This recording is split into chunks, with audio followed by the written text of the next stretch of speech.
Happy Halloween. Yeah. Yeah. You know,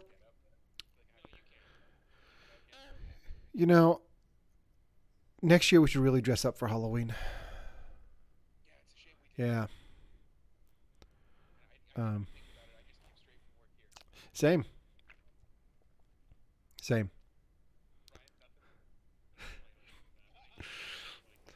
All right.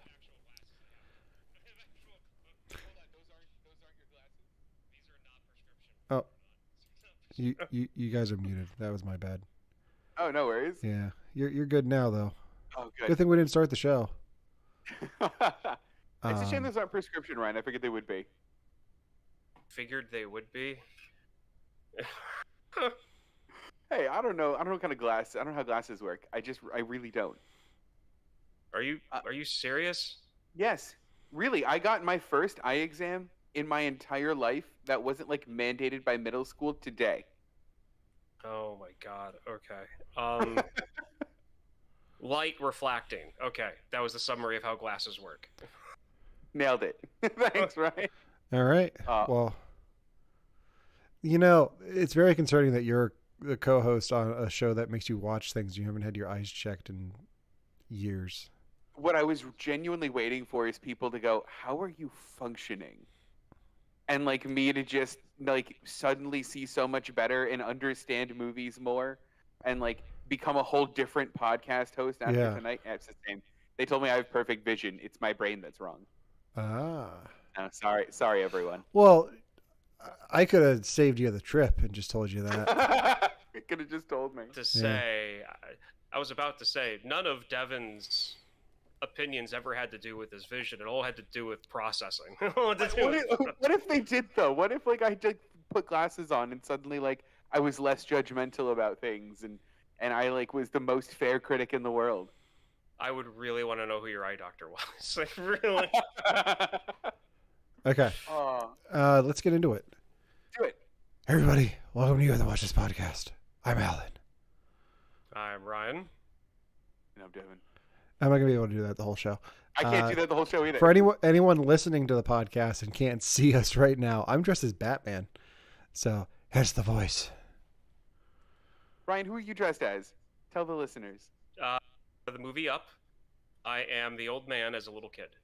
So the sweater vest and the yellow shirt and And the grape the bottle grape cap soda. pin. Yeah. Yeah, the grape soda bottle cap pin. Well done, man. And I'm dressed up as your Gerard early Way. 2000s Hot Topic boyfriend, Gerard. Way. I'll take that. Oh, When I love Devin was a young boy, his father took him into the city to see a marching band. God. He said, "Son, when you grow up." Oh, I stop. was thinking about trying to talk only in Slipknot lyrics, but I only know like 2 songs worth. I mean, it might have worked for today's topic.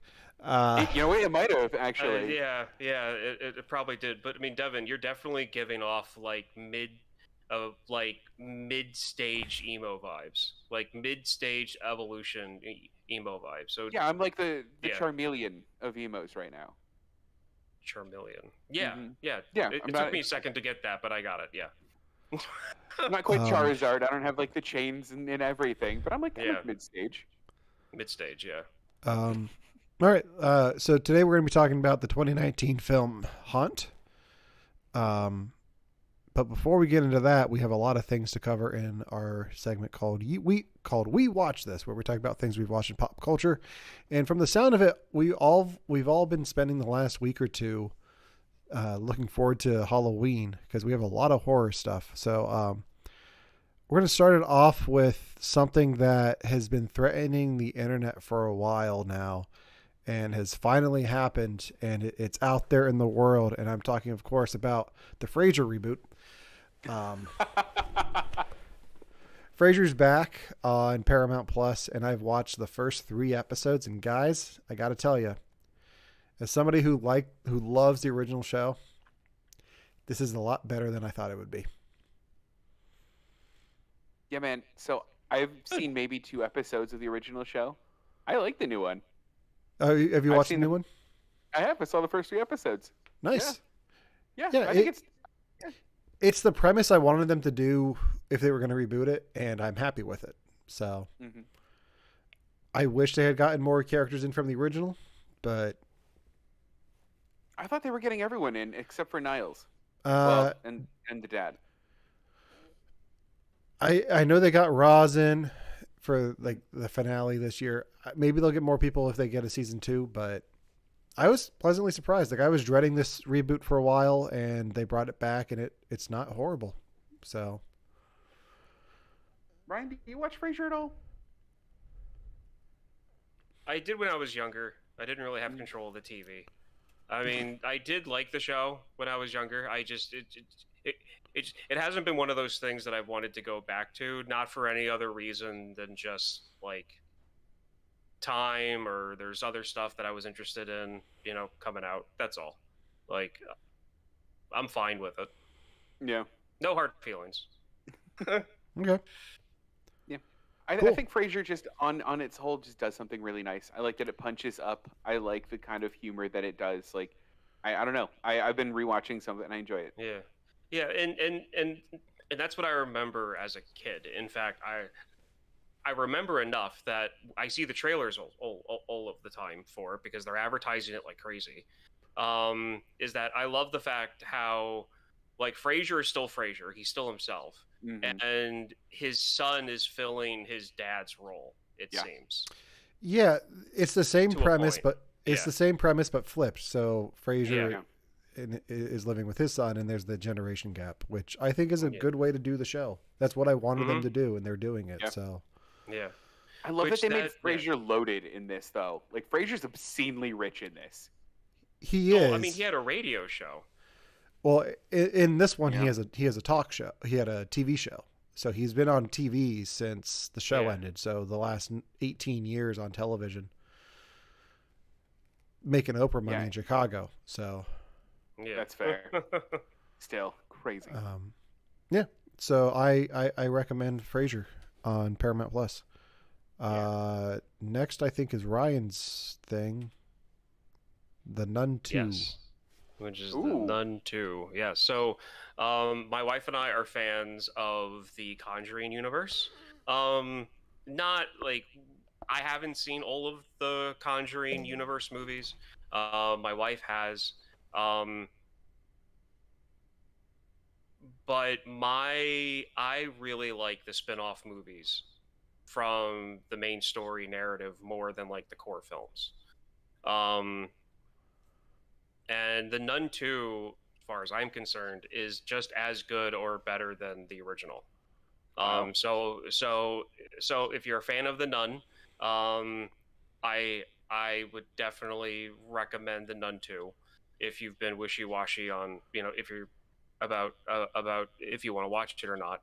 I can also say that if you don't want to watch the first one, you don't have to. They do a good job of explaining the main points of what happens in the first movie at the start of the second one. At least in the like first and like second to first half of the movie, they give you enough that you're like, okay, I know enough that I can run with this. And they brought back almost everyone for Oh, wow. for the second one as well. It's just a good, entertaining horror movie. Okay. I like to hear that. I really do because I like The Conjuring a lot, and I haven't seen the offshoot ones. So like, only seen the mainline one. So Ryan, did you like Annabelle as much as you liked? I'm not that big of a fan of Annabelle. I like the Okay. first Annabelle movie where it's like the couple in the 60s. They Yeah. go from the apartment to living in the house, or the house to the apartment, whatever. Like, I like that one. Yeah. Kristen really likes the one that tells the story of Annabelle becoming Annabelle, of like how the doll came to be. Yeah. I'm not too hot on that one. And a movie that I don't find scary at all, like I don't find it scary in the least, but I find it fun to watch, is the one where like the main family, the two parents, like the paranormal like people, Yeah. their daughter and their daughter's babysitters mess with the doll and cause havoc in the house. I find that one more funny than anything else. Yeah. But yeah, I mean, there's maybe like two or three movies in the whole series that I'm kind of like on, but the rest of them I like. Did they give this cinematic universe a name? Is it the PWCU? I have no idea. I have not looked that up. I just call it the Conjuring universe. Yeah, I think that's what it's Patrick called. Wilson Cinematic Universe. Which also like includes Phantom of the Opera, It does. Watchmen, and Aquaman. As it should. As it should. Devin, you watched a thing over on Netflix, right? I did. Guys, how much do you like Edgar Allan Poe? I mean, I live close enough to Baltimore, so... You have to? Ryan? I really like the last movie they made where Edgar Allan Poe was helping the police trying to catch a serial killer that was killing people based off his like short stories. You're acting like you don't know what I'm talking about. I don't. I have no idea what you're talking about. I've never heard of this. That movie's going on the list. Good. Good. That sounds insane.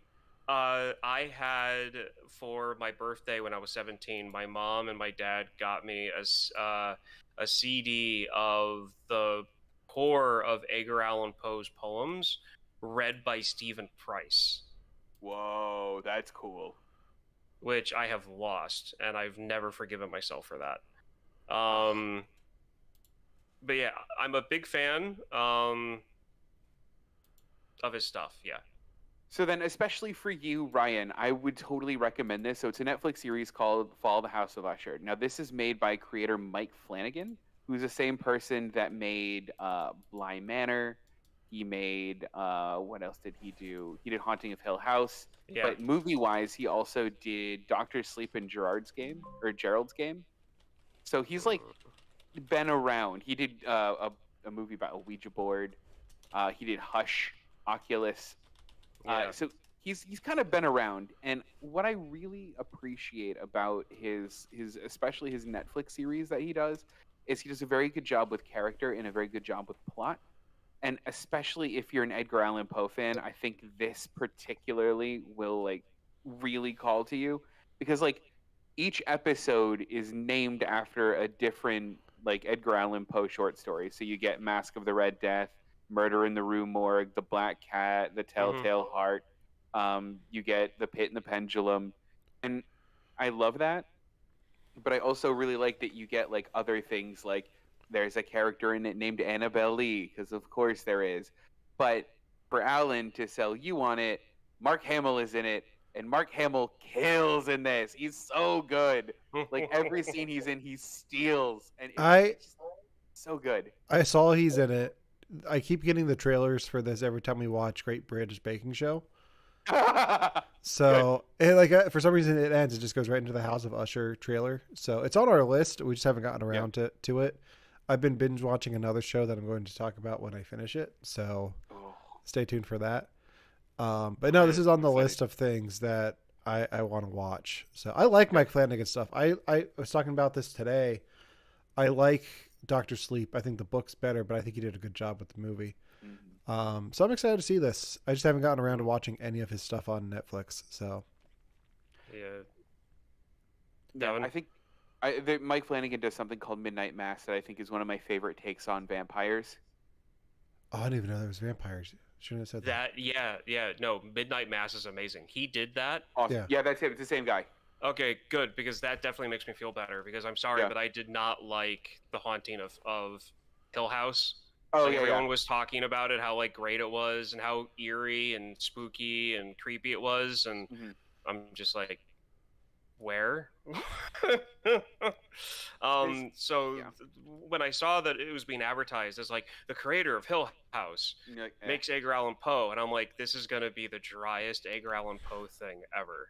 This is gonna be. I like what they do with it. I really do. Each episode ends up being a little formulaic, but it actually, for me, it worked. It totally worked. So I'm curious to hear what you think about it, especially being a Poe fan. Well, I'm happy that he did Midnight Mass, because now I have more trust on him. So Perfect. Speaking of things based on literary works that are adapted into a show, I started watching the Disney Plus Goosebumps over the weekend, Fun. but I did it in the best way possible. So you guys know about my setup here in the basement. One of these days, I'm going to show a picture. Once it's finished, I'll show you guys a picture of everything down here. But I've got an old tube TV in my basement that I've had hooked up to like a PS2 and a VCR, so I could watch DVDs and VHS tapes. I upgraded my system a little bit. The same TV, but now I can plug in HDMI devices to it. Oh gosh. So I plugged in my PS4 and watched Goosebumps in my basement on a tube TV, which I think is the best way to watch Goosebumps on Disney Plus. How the creator intended. Yeah.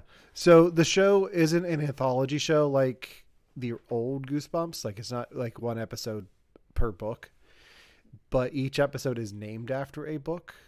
They're doing a weird thing where all of the stories are connected. So like the one episode you have the haunted mask and a girl gets possessed by it, and then it plays into the next story, which has to deal with the cuckoo clock, and then there's the say cheese and die thing with the camera. So, and all the stories are connected, and it all ties back to Justin Long somehow. The show hasn't Wait, really? ended. Yeah, Justin Long's in it. Oh, fun. So it's not bad. I recommend it. It's pretty fun. Did you read the books growing up though? Like, did you know about these? I knew about the books. I more watched the show growing up because I'm not a big reader. But yeah, I know enough about Goosebumps. Like I always liked the covers of Goosebumps, but I was never allowed to buy them at the book fairs. So I wasn't either. They were I was too young and they were too scary for me. Yeah. Yeah. No, they were. I remember. Was it? I was. I bought them, but I couldn't read them, as in because of my dyslexia and everything else that I had. But I still bought them because here's the thing. Even though I couldn't read like my own when I was in elementary school, if I wanted to buy a book or if I wanted a book, my parents got it just because they were like, he's interested, so just do it, like type thing. So Alan, I don't know what you do. Oh, okay, there we go. I'm sorry.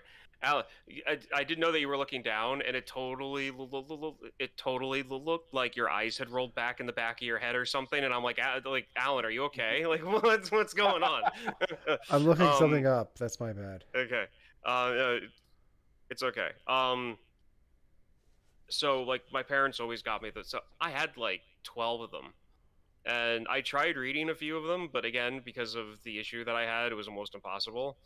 But I think, I was in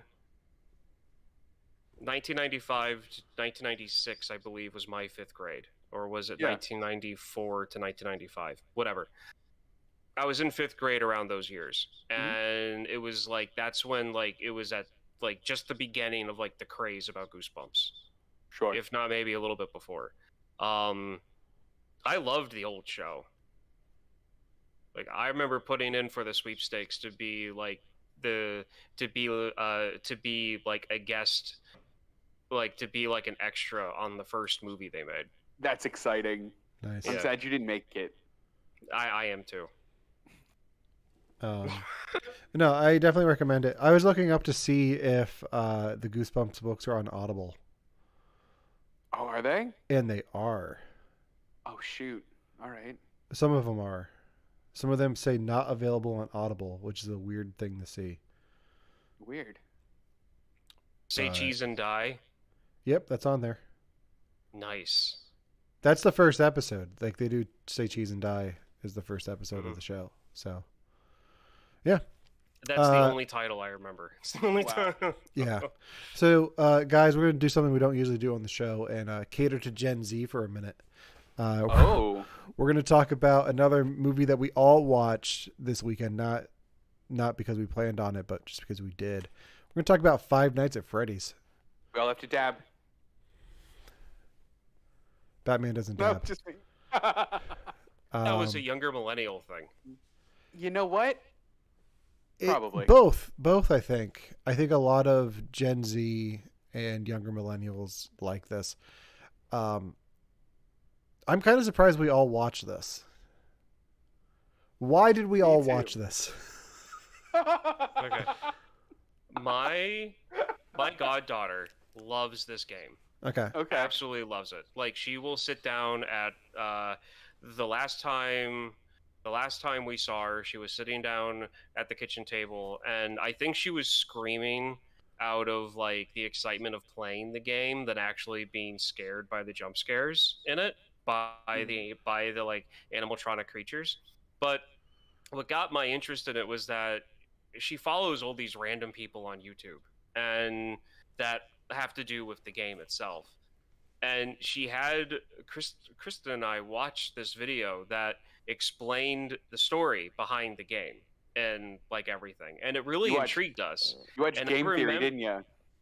Well, I don't know if it was game theory or what. It was some video she pulled up on her phone with kind of bad animation, but whatever. But it I remember talking to Kristen about it as we were like leaving. Like that would make an awesome movie idea. Like that's a really deep backstory for such a simple gameplay type game. Yeah. And when we heard there was a movie coming out, we know somewhat about it. We're watching it. Like it was just flat out like we're seeing it. So that's why we watched it. Devin, you're the gamer of the group. Have you played Five Nights at Freddy's? I have. Yeah, I played the first one. Okay. It's stressful, man. I don't have fun with the game. I'm stressed with the game. Okay. And I almost couldn't finish the first one. Yeah. I don't know if I want to play the games. I appreciate the lore of it. Like I see all of the videos that Game Theory always uploads about it and then skip those ones because I don't care that much. But I know that there's a deep lore to it, so I appreciate that. I appreciate Matt Pat's cameo in the movie. Yeah, that was great. Where he's just like, but hey, that's just a theory. I was like, he said the thing. He said the thing. For me, the best way I can put this is I'll read you I'll tell you what my letterbox review is of this movie. I'm more disappointed in myself for not getting a Chuck E. Cheese pizza while I watch this movie than I am with the movie itself. I thought it was fun. I like the animatronics from the Jim Henson Company. I think the movie is fun and made for the fans because the producers have come out and said this is for the fans. Like that's why it has such a big divide on all of the metrics for reviews. Like critics hate it, but the fans love it. It's for the fans, and I think there's nothing wrong with that if you're going to do a lower budget type thing and make your money off of it. Like go for it. Like why not? Give the fans what they want. You're going to make your bank back. So, and even if you're not a fan, you might fall in love with the character. And I really want to get a plushie cupcake. Cupcake was great. Movie. I really want a plushie like that cupcake. Life size, so like a foot and a half tall, but just plush, with its teeth out. With its teeth. So, did you like the movie, Ryan? Yeah, no, it's just like what Alan was saying. It's very entertaining. If you're someone that's not into horror and you're not really like you don't watch horror a lot, I could definitely see this giving someone like anxiety or giving someone nightmares. But if you've seen a few horror movies, then this is just like, oh, okay, this is like a horror movie for a kid. Like that's basically what it is.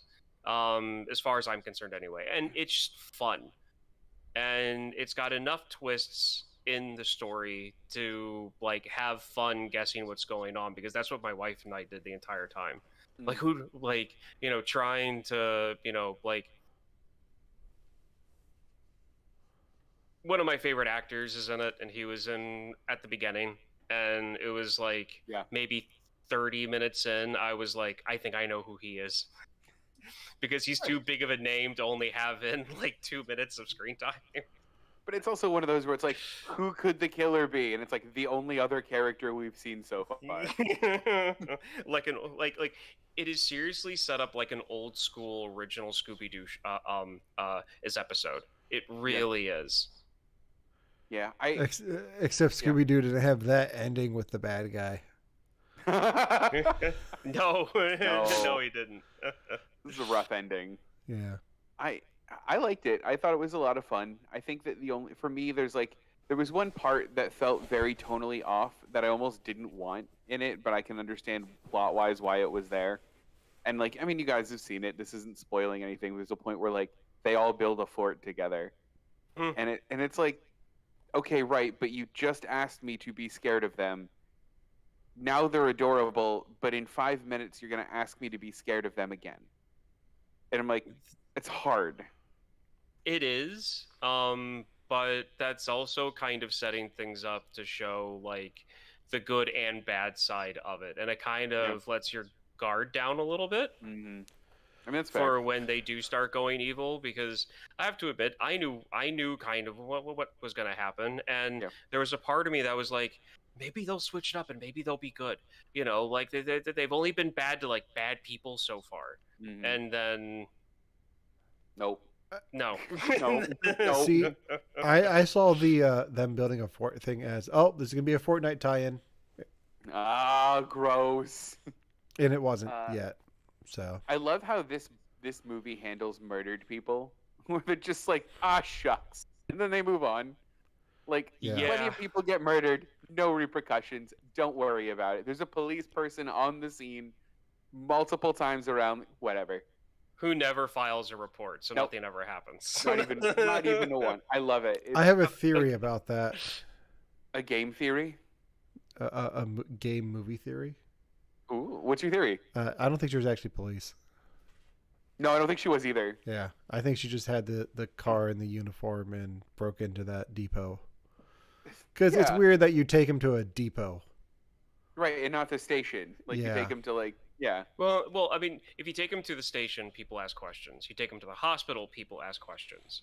And she didn't want anybody asking questions. To me, it felt right. I don't know, but that's me. It's That's just fair. a theory. A That's fine. game. Sorry, it was too much. One of these days, you'll wind up getting freaked out about a non-bobblehead. Oh, I will. Guys, I've made it halfway through the show. I think I need to take the mask off. That's It's starting fine. to itch. No, So, go for it. Bear with me. Go for it. So Ryan, Yes. you knew the lore going into this, then, right? Kind of, yeah. I mean, like, we were trying to like debate. My wife and I, for a time, we were trying to get like the names of stuff down because we couldn't exactly remember. Sure. If it was like because like I thought they were called spring pins, but they're not. They're called spring locks. So like it was stuff Yeah. like that we were going back and forth about because, like I knew from the video that like the suits could be wearable, but then again, Yeah. what they showed didn't look like it could be wearable by like an adult person. And so Yeah. we were debating back and forth. Okay, so what exactly are we missing from that video that she had us watch? So it Mhm. was fun. It was fun in that sense to, like my wife, like we definitely weren't quiet through the movie. We definitely paused it a few times to have discussions too, because Yeah, Was that the Devin. only one that saw it in theaters? Yeah, you're the only one who saw it in theaters. I Oh, made yeah. I made a pact with myself. If I'm not going to go see Martin Scorsese's Killers of the Flower Moon in theaters, I'm not going to go see Five Nights at Freddy's in the theaters. Are you not going to see Killers of the Flower Moon in theaters? I hadn't yet, so I haven't yet, so I wasn't going to go see Five Nights at Freddy's first. So Look at you having How- standards. how was it in the theater? Like, what was your audience like in London? Audience was pretty quiet. They weren't very like interactive or like into them. I mean, they were into the movie in the same way that like I was into the movie. They all enjoyed it, but there was no like cheering or whooping or the kind of stuff you get for a Marvel movie. But it was fun. I liked being in a theater to see this. It always adds to the tension a bit.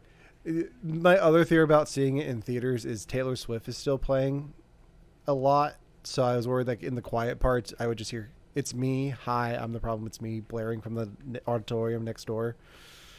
So the theater that we go to in London is the one they do all their major premieres in. Okay. And they have their main really big 2-story theater that's gigantic and insane where all of the big events are held. And then they have one next door or like across Trafalgar Square. And that's where like the other movies they don't think are going to do as well go. That's where we were. Taylor Swift was in the really big one. Got it. Yeah. makes sense. Yeah. Did you So guys see Taylor Swift? not yet. I see her all the time in my sports feed. That's fair. Okay. I don't know why, but I thought you were going to say, I see her all the time in my dreams. That's what I was waiting for too. It's okay, Ryan. That's what we're here for. Moving on. Yeah, let's move. Let's move on to today's main topic, the 2019 film Haunt. Ryan, this is your pick, so I'm going to let you take it away. Okay, so I need to set the mood here since we're talking about a haunted house movie. So Haunt is a 2019 movie that was directed and wrote by Scott Beck and Brian Woods. I didn't really look in to see what else they've done, but I'm going to assume since The Quiet Place. Oh yeah, that's right. Oh. That's right, because that jogged a memory of mine. They wrote this script at the same time they were writing The Quiet Place. So wow. So those two films were working together. But anyway, so this movie was recommended to me by my wife. She said that it was like a slasher horror, and she definitely thought that I would enjoy it. So I sat down with her, and I've seen it like 6 times in the past, maybe 4 to 5 months. And I haven't finished it every time. It's one of those movies I can put on at whatever point and just carry it through. And whenever I want to stop watching, I can stop watching because it's just entertaining to me at this point.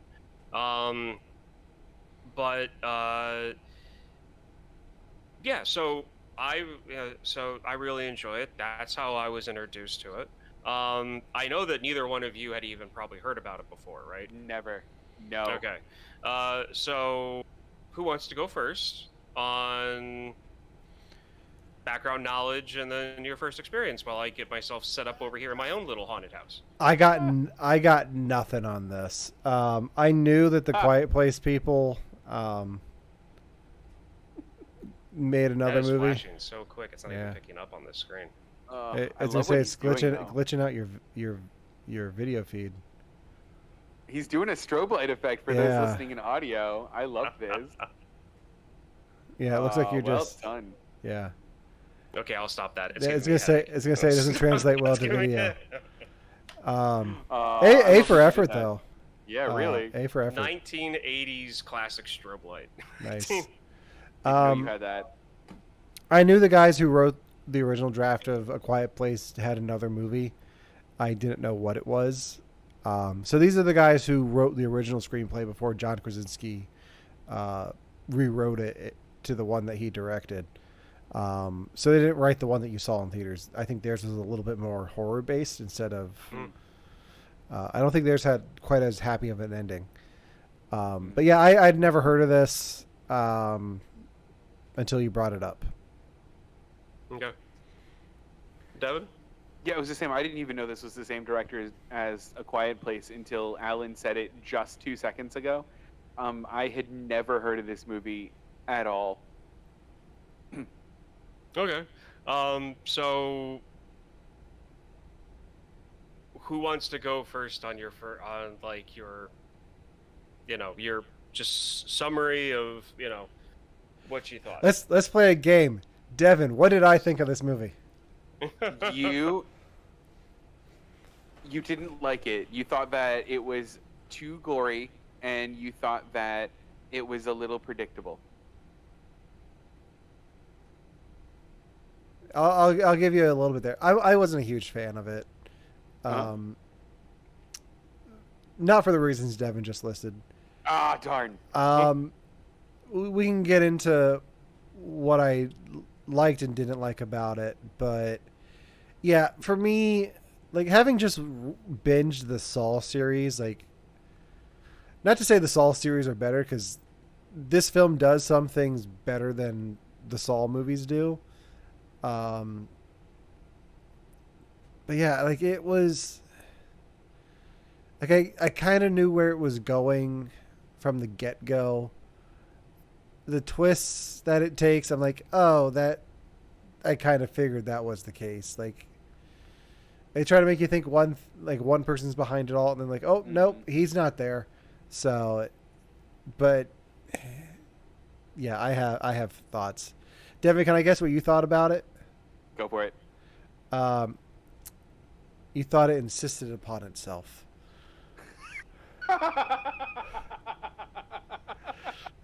Oh, that's a really good Devin reaction. Yeah. But no, I really like this movie. Yeah. I thought it was creative. I liked it.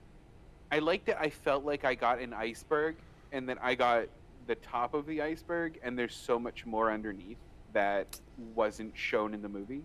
I really enjoyed that aspect of it. Okay. Are you talking about like the people behind the Yeah, haunted house? That's very what much so. I did not like that at Oh, all I about the really liked movie. that. Oh man. Oh, let's I fight. yeah, I Okay. think that's the main reason I didn't like this movie So, is yeah. can we get into it? Do you mind? You two go. You two Okay. go. I So, will interject because this is perfect. Because this is no, no, kind of exactly how I thought this would go. So no, it's perfect. you So, two go at it. so to set the scene, to set the table, I guess spoilers for 2019's Haunt, right? The people that are running the haunted house, you have the sense by the end of the movie that they've done this before, that they've run people through their haunted house of death multiple times, and they have this thing called earning your face, where you have a mask, and then eventually it looks like do plastic surgery, tattoos, a whole bunch of stuff to make the face that you have kind of match the mask you have. So there's a ghost character, there's a clown character, there's a devil character, and when they take the mask off, they kind of look like their mask anyway. And it sounds like you have to kill to earn your mask, and it sounds like these people have this like either cult thing going on or this like massive backstory that like we aren't really getting in the movie. And that part intrigued me and also made me want to watch it again to see like, okay, can we get more of their dynamic that I wasn't picking up on in the first one? So that's why I thought it was cool. For me, I know how horror movies work now. Like every movie gets a franchise, and you get to explore things in the sequels, and it feels like this was setting it up for that. But I wanted to know a little bit more about this cult and why they want to kill all these people. Like, why these people? Like, why did they pick them out of that club to follow? Like, what made them special? Like, what what does the cult believe in? Like what like what is their just a little bit of backstory about why they're doing this to these people would have made it much better for me. And then at a certain point it just it got cheesy and predictable by the end of it. Did you get the sense that these people, and this is a question I wanted to ask for everyone anyway, did you get a sense that these people were like chosen for a reason, or that they just were chosen? Like that. Go ahead. So the way that I took it, the way that I take it, is that they show them printing out those red flyers, and they just put them up. Mm-hmm. And I think it's really just whoever shows up and goes through the house, because the pickup truck that was chasing them on the rural roads that they were on prior to getting to the haunted house is her abusive boyfriend's pickup truck. Mm-hmm. It wasn't them. It wasn't them. Okay. So, how did they have their addresses though? The 'Cause waivers. that was the one part. Oh, it was the waivers. Okay. Yeah. Okay, that's an easy answer to that then. So, if they weren't like picked for a reason, like they weren't like trying to learn like a moral lesson from Saw, I almost think that makes it scarier, right? Like, because they're just doing it like, they're just doing it because you picked the wrong haunted house, and There we sorry, go. but this is what happens. And I think I like that better. I Yeah. don't. I just Well, don't. and that's fair. I mean, I think that Like- horror movies like to set up that this is happening for a reason, and it's happening to them. And sometimes horror movies will do this almost victim blaming thing, right? Like Saw it does this a lot, right? You can't feel too bad that the people died because each of the people that died has like a moral failing of some way, shape, or form, where you can go, well, I just won't do that bad thing that person did, and I'll avoid a situation like Saw. And I think this speaks to an existential horror where all they did was they wanted to have fun on Halloween and picked a place, and like they didn't transgress, they didn't have a bad history or do bad things. They just showed up at a haunted house, and that's a lot scarier, right? Yeah, like the idea of I like the idea of a haunted house being real until like fake until it's not. Like I like that concept. Hmm. What I don't like, what bugs me the most is that they do so much to change themselves, but we get no reason why. Like they do so much to change their appearance Mm. that and it's permanent stuff. So they look like that the other Yeah. 364 days a year. So why go through all of that? Like what is the purpose of that? Yeah. Like that's what bothers me. Like I'm fine with the concept of this is a haunted house that's actually where the chainsaws are real and you're going to get hurt and you might Hmm. die. Like and you're not going to know that until somebody gets cut and gets hurt. Hmm. But the I think there was such an interesting idea with the cult that they just didn't deliver. Oh, Ryan's gone. We lost Ryan. Oh, Oh, wait, he's back. Ryan's back. Um,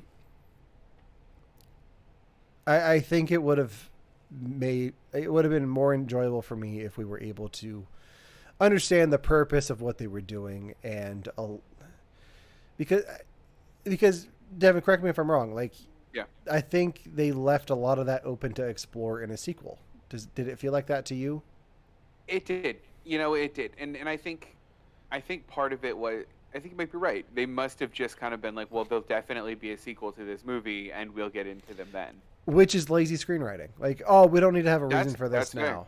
Yeah, like, and that's Fair. what bugs me. Like, not every franchise can be Saw. Not every franchise can be Marvel. Let's just look at Black Adam.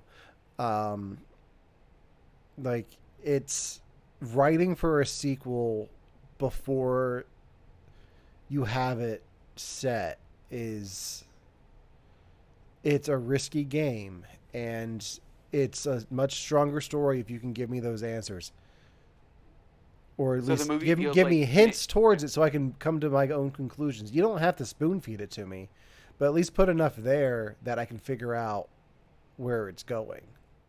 Did they feature you anything like that in it? I was trying to think, No. like, they got that there's a tattoo, like part one of them is a tattoo artist slash like plastic surgeon, that you have to earn your face, and that other people have made it farther than the roof of the haunt before, Yeah. and that like they hired some random guy and they co-opted him to kill. But like, was there anything more, you think? Um. No. I So I get it. don't. I can understand where that feels almost like a bit of an incomplete movie for you then. Like, where like there isn't enough bad guy motivation to make this enjoyable. I can see that, I guess.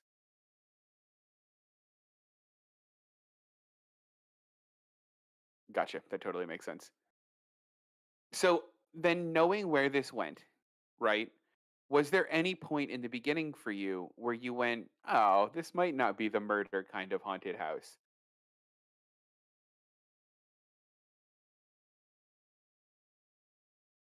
Yeah.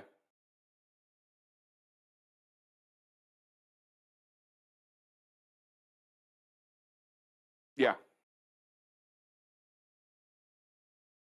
Mhm.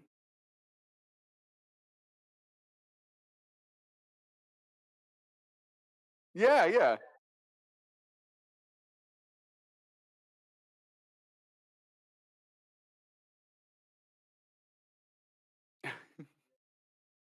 Well, because like up until that point, the only murder that you had seen that couldn't have just been an actor was that one. And then the ghost showed up and was like, "Yeah, we get a little intense here, but you're almost done. Keep going." And like it would have been really interesting when at the end Harper ends up stabbing her one friend with a pitchfork, if like that was the only real murder that happened and they left the building and all their friends were like, "What did you do?" Yeah. My mic was muted for all that whole thing because we had to Oh switch no. inputs. Yeah. So if you want to hear what I just said, go check out the podcast wherever you get your Yeah, podcasts. definitely Um, I don't even know what I said to say it again. do. No, I was saying that I wish I thought at one point it was going to take the David Pumpkins plot where somebody was in on it or they had like dummies that looked like Yeah. them and made it look real up until the last second where they're like, oh, nope, surprise, we got you. So. Well, were you hoping that it was the boyfriend the whole time? So you had mentioned it, you brought it up earlier, where they kept hinting in the beginning that Harper has an abusive boyfriend. They keep like foreshadowing that the abusive boyfriend is probably doing something bad. And like what you said, the abusive boyfriend turned out to just be an abusive boyfriend, and he came on screen and died.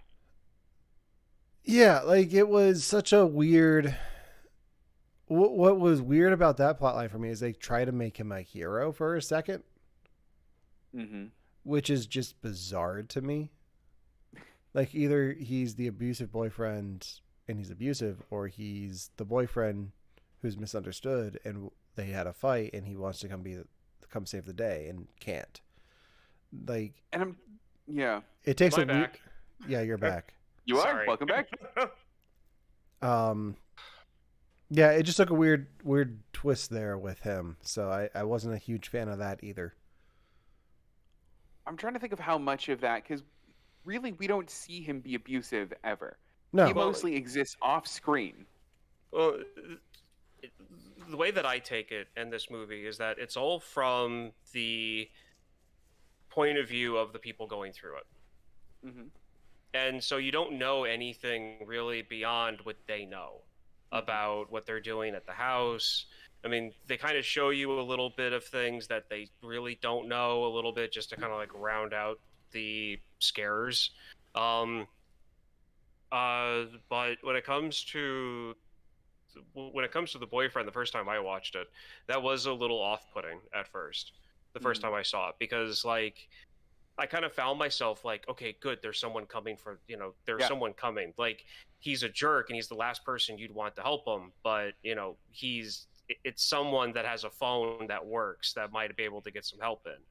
But with the perception of who he is when he dies, it's like, okay, no loss. Because as far as I'm concerned, he is as abusive as what they were letting on in the beginning of the movie, and it kind of makes sense given the character's background that she might go through that at some point in her life. Well, And it's so, I mean, to me, it's like her dad was like that. She unfortunately ended up with having a boyfriend who was the same way, and she has friends who are trying to get her away from that.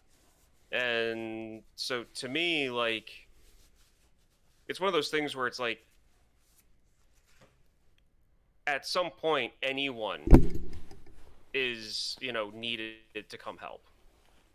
Well, I wonder if they weren't playing with a trope there, though. So there's a horror movie trope, especially in the slasher movie, of the brick. And I don't know if that's officially what it's called, but there's a joke where someone throws a brick up in the air and it's the strongest man in the world, and then you stop the joke, wait 3 days later, and then the brick fell down. And it's supposed to be that like someone that you met earlier we're told about earlier, appears later and essentially saves the day.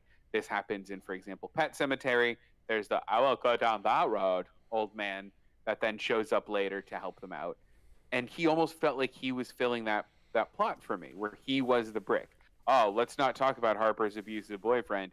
But here he comes. And, he'll save us, and this is his redemption arc or something. And it felt like killing him off was playing with that trope of the brick. And it makes their situation even more helpless, because like you've got this person that might be able to help, and he can't, but then like at the same time, like, yeah, he got what he deserved. Yeah, I mean, I think for me it's the difference between playing with a trope and playing with a trope in a satisfying way, right? Yeah. And I don't feel like, and I think what we're all kind of landing on here is that, like, at least on the first watch, it's not satisfying what's happening with the boyfriend. In much the same way that I'm going to be honest, I like this movie. I like this movie a lot. I don't know that I loved her subplot about watching her abusive parents, because I don't think it got resolved in a way that like felt good to me. Well, I'm actually surprised to hear you say that, because one of the things that I thought that you would like about this movie is that it's a tandem of physical horror and Mhm. psychological horror, because you have this girl who is dealing with the trauma of being of like dealing with an abusive father, a Mhm. violent abusive father, and then in the at the beginning stages of ending a relationship with an abusive boyfriend. And you have all of these different things that happen throughout the haunted house that is triggering memories, Mhm. that is bringing basically PTSD to her, and and and flashbacks of dealing with her parents.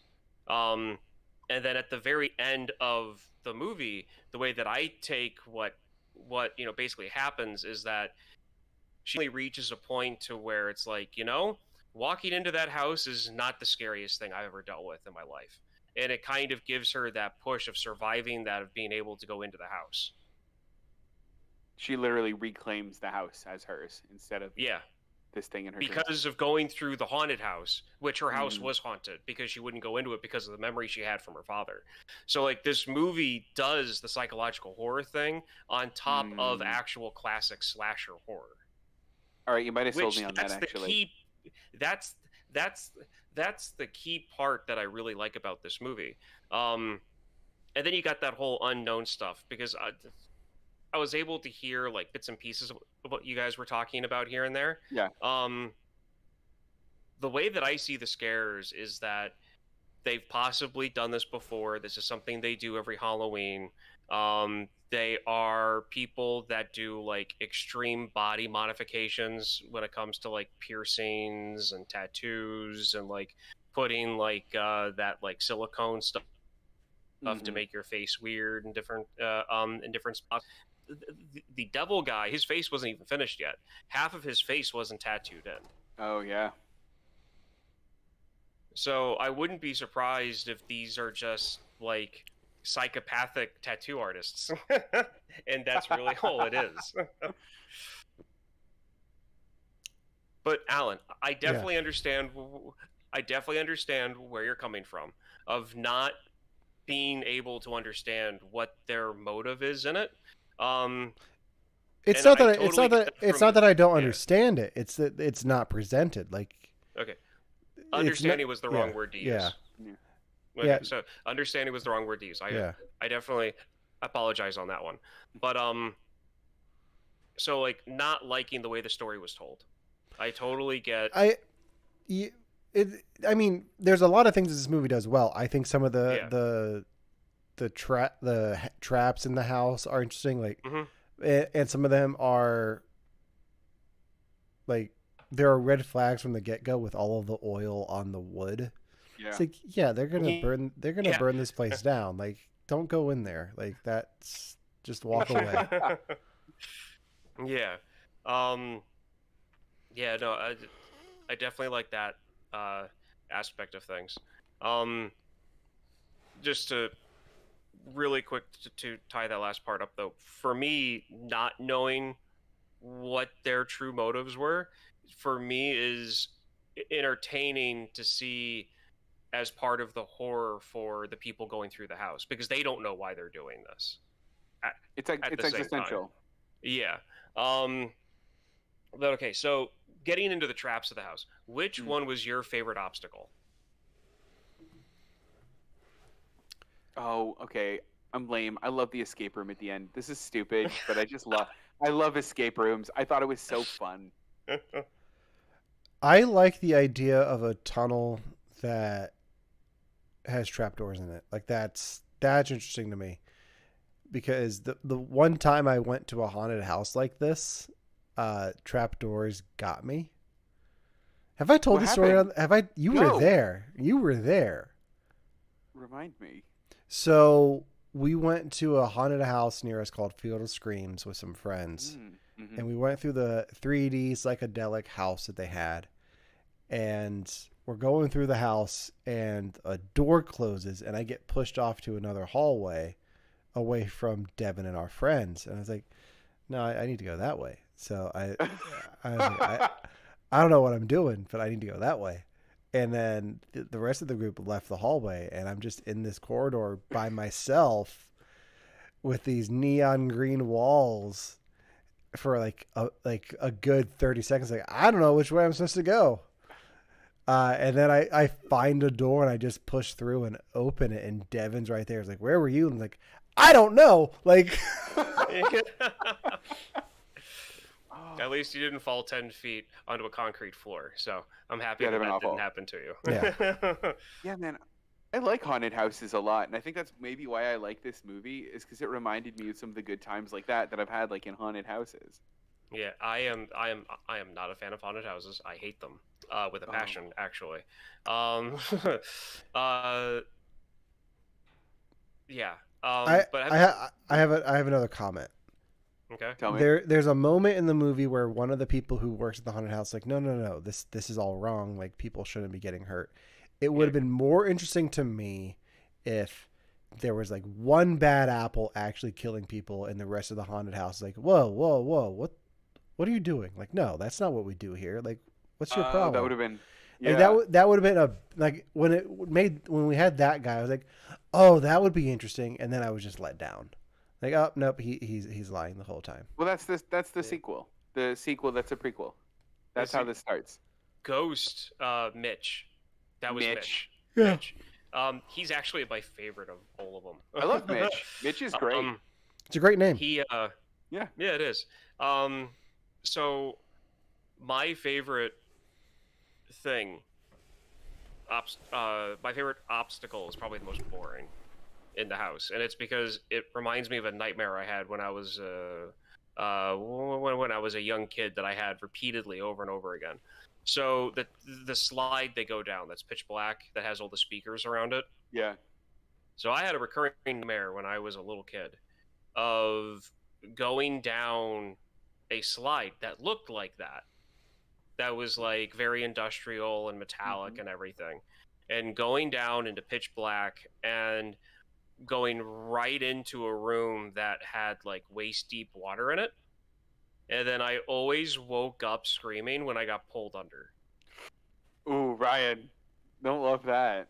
So that and again, like when I came out of the tunnel, there was like a light up above shining down to where like I could see that the water kept on going into the dark, but I couldn't see how big the room was or where I was. Don't like so this, Ryan. because of that, that's why I really like the slide because it reminds me of that. And then the guy with the chainsaw, and this is why I don't like haunted houses. And I think I mentioned this before. I was at a haunted house with a Boy Scout co-ed youth group thing that I was in for a little bit. And we went to a haunted house, and it was fine. I had fun, except for when I heard the chainsaw. And hearing the chainsaw isn't what freaked me out. I was fine. What triggered my flight or fight response was the smell of the exhaust coming out of the gas-powered motor of the chainsaw is what got me. And I think I did the 100-yard dash through 3 different rooms, and I think I might have freaked out one of the employees because I ran through the one room so quickly.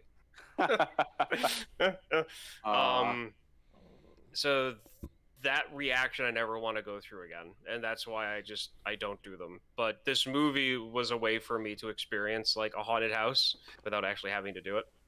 I was the guy with the chainsaw at a haunted house, and it was one of my favorite experiences at a haunted house. It was incredible. 10 out of 10 would recommend. So I related to the guy with the chainsaw when he came out with it and was like, "Rrr." I was like, I was him. He's me. So and then one of my favorite things about this movie is that it kind of ends the way that I was hoping it was going to end, which is spoilers, I'm going to get into the ending here. What I liked about it. I like the fact that the girl that was dealing with her trauma lived, that she fought through it. I also, and this is like the stupid like romance side of me, where it's like even though they never go back to them seeing each other on film, like on screen, when they're in the hospital, like he lives, they make it to the hospital, he's okay, but the relationship that they had built kind of alludes to them continuing that friendship going forward. Hopefully, I would think. Yeah. Like, just because of all the crap that she's been with, to actually be with a guy that, if she wants to, be with someone that will actually like be a real person in a relationship, if that's what she wants after this. But what I really liked about the way this ended was the fact that like she went into the house and she set it up and she used some of her own like their own traps against the clown at the end, and using the tar, which brings me up the one thing I don't like about this movie, and the one thing I roll my eyes at every time, is when she rips her hands off the tar and she looks at her palms and she like totally ripped her skin off. Yeah. To where like you see the muscle underneath, and then she goes into the escape room. No. Didn't like that. Nope. Didn't like that. Because you wouldn't be able to use your hands. Right. You're just like she wouldn't be able to touch anything. She wouldn't be able to like do like the rest of the movie. She'd be like this the whole time. Yeah. She'd be like fuddling around with things with her wrists because she wouldn't be able to use her hands. It's stuff like that I'm kind of like, but I let it go because it's kind of a low budget film and it's still fun and entertaining. Alan, I see you're wincing at that.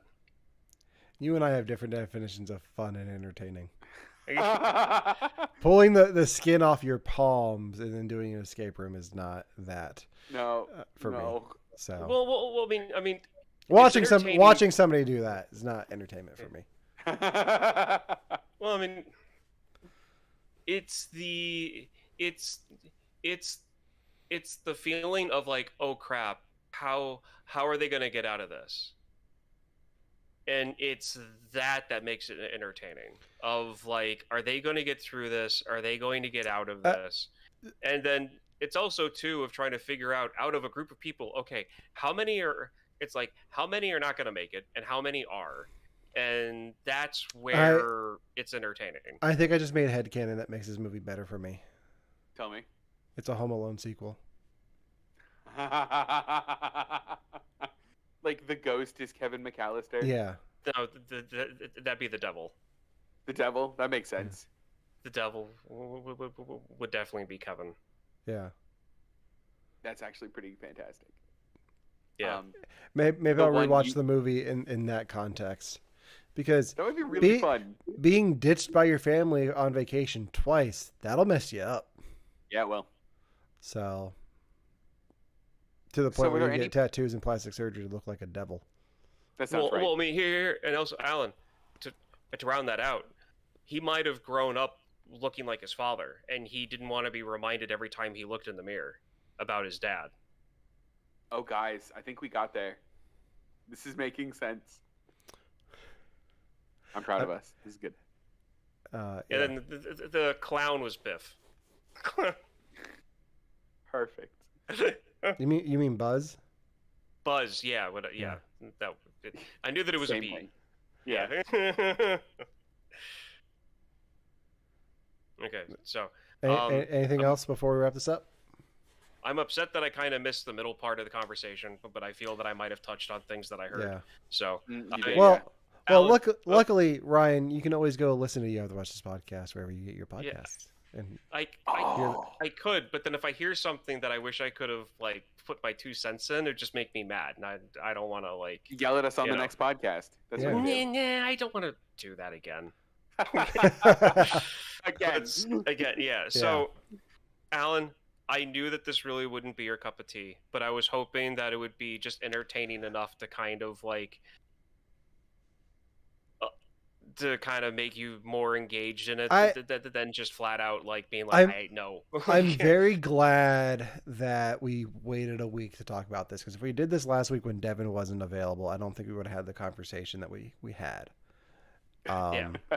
So it worked out that I got sick last week and we just never addressed it on social media, so we never put a show out. Because I was sick and didn't feel like doing social media stuff. Yeah. All right. Anything else before we wrap it up for this week? No, I like this. All right. Well, In case I forgot to say it at the beginning of the show, happy Halloween, everyone. Yeah. Happy That does Halloween. it for our episode on The Hunt. Next week it is Devin's pick. Devin, what are you going to have us watch? So there's something that happened in pop culture sphere this week that really sucks, and we didn't talk about to not bring the tone of the show down. But this week we lost Matthew Perry, and I think in honor of that, I would like to do a Matthew Perry episode. So my pick for you guys is the 1998 movie Almost Heroes with Chris Farley and Matthew Perry. Could you pick a worse movie? Like,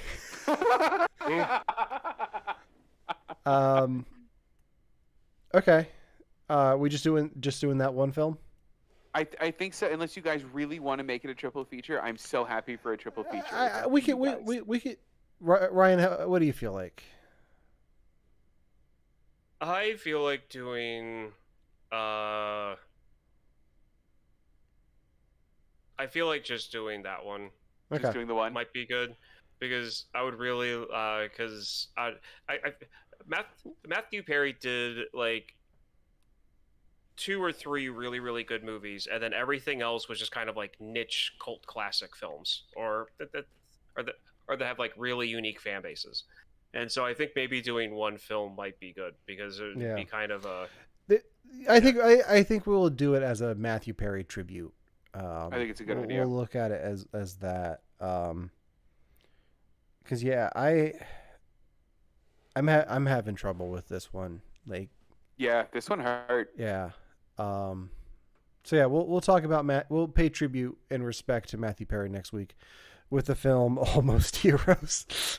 I'm so excited, guys, and I promise we won't talk about the Windows 95 video guide the whole time, but it's also not going to be none of the time. Oh, we're gonna talk about that. We're gonna talk about some shows that he was on, like Studio 60 and Go On, and I feel like I'm missing one. We'll figure it out next week. We will. We'll figure it out next week. Perfect. Now we'll talk about Friends as well. Yeah, we have to. So we'll pay our respects to Matthew Perry next week on You Have to Watch This podcast. Until then, you can follow us on Facebook, Instagram, and subscribe to our YouTube channel. You can also listen to You Have to Watch This podcast wherever you get your podcasts. Until next week for You Have to Watch This podcast, I'm Alan. I'm Ryan. And I'm Devin. Happy Halloween. You two both look like you belong in a My Chemical Romance concert. We need to go.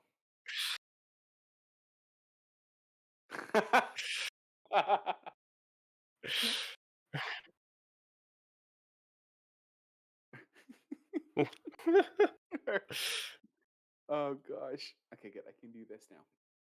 Use my other eye.